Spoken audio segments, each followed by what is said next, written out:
Assalamualaikum warahmatullahi wabarakatuh. Sahabat, beberapa waktu yang lalu saya mendapatkan informasi bahwa di daerah Banyumas ada masjid kuno yang konon katanya paling tua di Pulau Jawa. Bahkan, masjid ini sudah ada sebelum Kerajaan Demak berdiri. Namanya Masjid Saka Tunggal. Menariknya lagi, masjid ini memberikan dampak positif dengan membuat desa di sekitarnya menjadi desa wisata terbaik di Jawa Tengah. Jadi penasaran nih, seperti apa sih cerita keberadaan dari masjid ini? Untuk membuktikan kebenaran cerita tersebut, saya akan menelusuri keberadaan masjid kuno ini. Jadi jangan kemana-mana, ikuti terus perjalanan kami menelusuri jejak penyebaran Islam di Kota Banyumas bersama Sarung Mangga. Oh iya, doakan saya biar nggak tersesat ya, karena lokasinya ada di pedesaan. Tapi nggak masalah, yang penting bismillah aja. Oke? Let's go!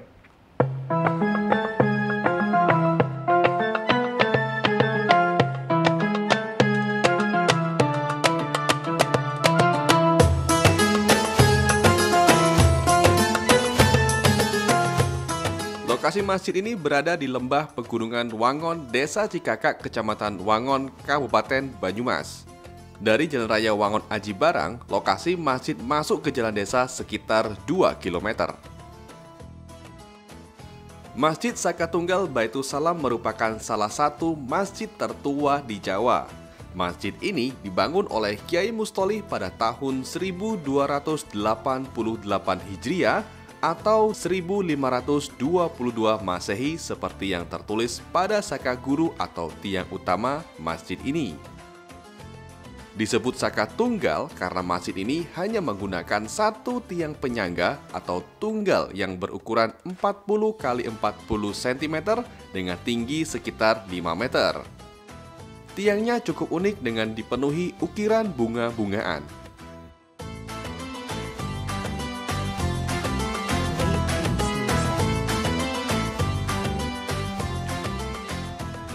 Sahabat, saya sudah sampai di Masjid Saka Tunggal atau yang di sini disebut sebagai Masjid Jami Baitul Salam di Desa Cikakak 1. Cuacanya hari ini mendung-mendung gimana gitu ya, gerimis-gerimis sahdu kalau orang bilang ya. Dan menariknya juga di sini ada 3 rumah adat desa yang masih terjaga keasliannya.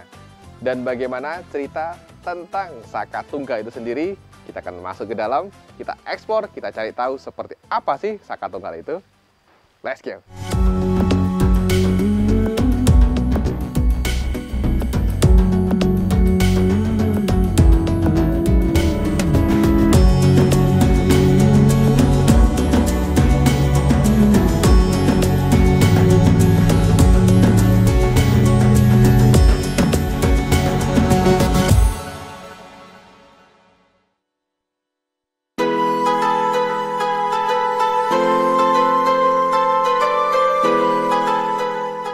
Masjid Saka Tunggal Banyumas memiliki ciri khas yang membedakannya dengan masjid lainnya.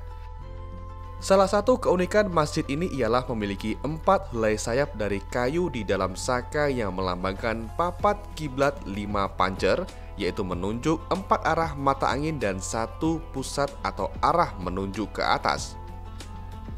Secara umum, ini diartikan sebagai simbol pasrah kepada Yang Maha Kuasa.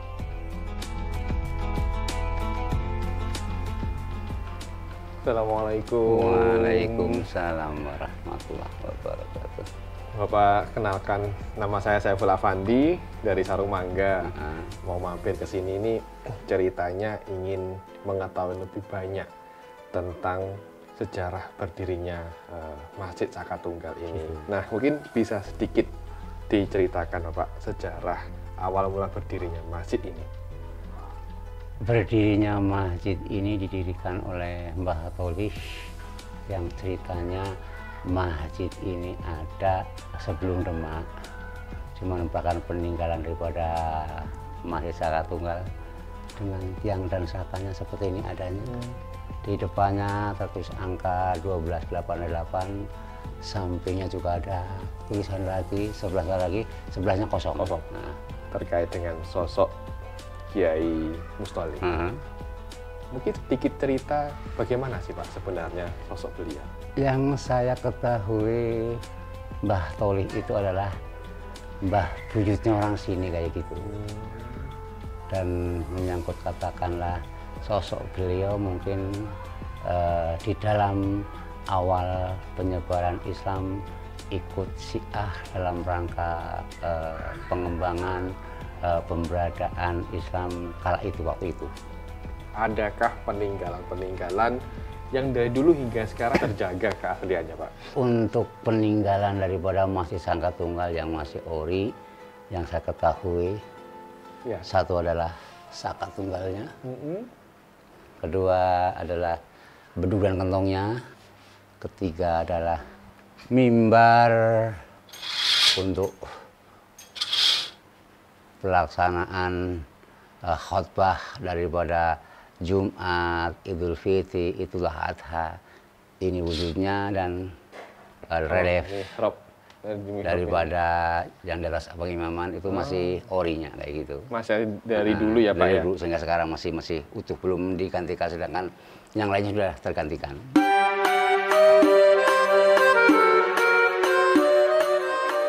Pada mimbar masjid terdapat ukiran berupa dua buah surya mandala yang melambangkan dua pedoman umat muslim, yakni Al-Quran dan Al-Hadis. Ornamen-ornamen yang terdapat pada masjid ini sangat kental dengan simbolisme nilai-nilai Islam yang bersinergi dengan adat istiadat Jawa. Seperti anyaman bambu yang bermotif wajik. Hal ini menggambarkan harmonisasi Islam dengan budaya lokal yang sudah ada sebelumnya. Bukti lain dari peradaban masjid ini adalah karakteristik masyarakat di sekitar Masjid Saka Tunggal. Mereka masih melestarikan tradisi Islam yang kental bernuansa Jawa tradisional. Salah satu tradisi yang masih kental dan terus dilestarikan oleh masyarakat sekitar Masjid Saka Tunggal adalah tradisi Yaroh atau ziarah dengan tujuan menghormati leluhur dan biasa digelar setiap tanggal 26 Rajab dan mencapai puncaknya pada Syaban. Dalam rangka tersebut, biasanya warga bergotong royong mengganti pagar bambu yang mengelilingi masjid dan juga makam di sekitar masjid. Tradisi lain yang ada di Masjid Saka Tunggal ini antara lain adalah zikir seperti melantunkan Kidung Jawa. Jamaah Masjid Saka Tunggal berzikir dan bersolawat dengan nada seperti melantunkan Kidung Jawa dengan bahasa campuran Arab dan Jawa. Tradisi ini disebut tradisi ura-ura.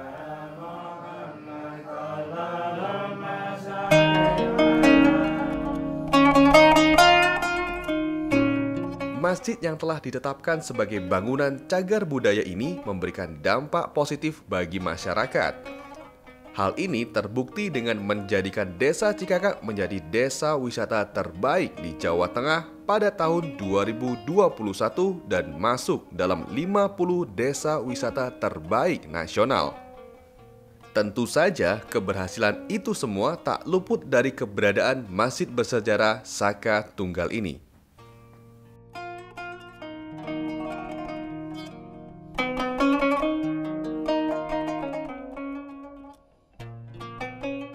Kebetulan saya pengelola desa wisata yang ada di sini, penggiat wisata yang ada di sini. Kita coba masjid itu dengan daya tarik itu, dengan differentnya atau pembeda dengan yang lain, kita usahakan itu jadi daya tarik untuk wisatawan itu seperti itu. Tapi tanpa menghilangkan fungsi asli dari masjid itu.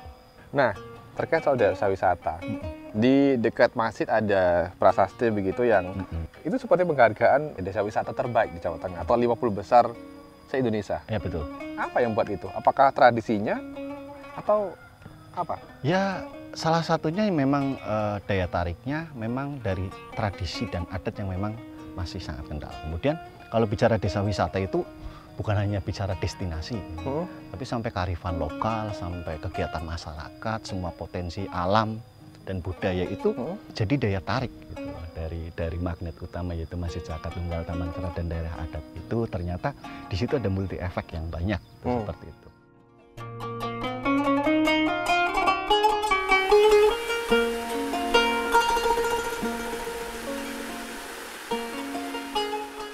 Baik sahabat, sekian dulu cerita keseruan kami menelusuri jejak penyebaran Islam di kota Banyumas. Kota kecil yang menyimpan sejarah peradaban Islam dengan peninggalan dan tradisi-tradisinya masih terjaga hingga sekarang. Terima kasih telah mengikuti kami. Nantikan terus keseruan kami menelusuri jejak peradaban Islam di Nusantara selanjutnya. Akhir kata, sampai jumpa. Assalamualaikum warahmatullahi wabarakatuh.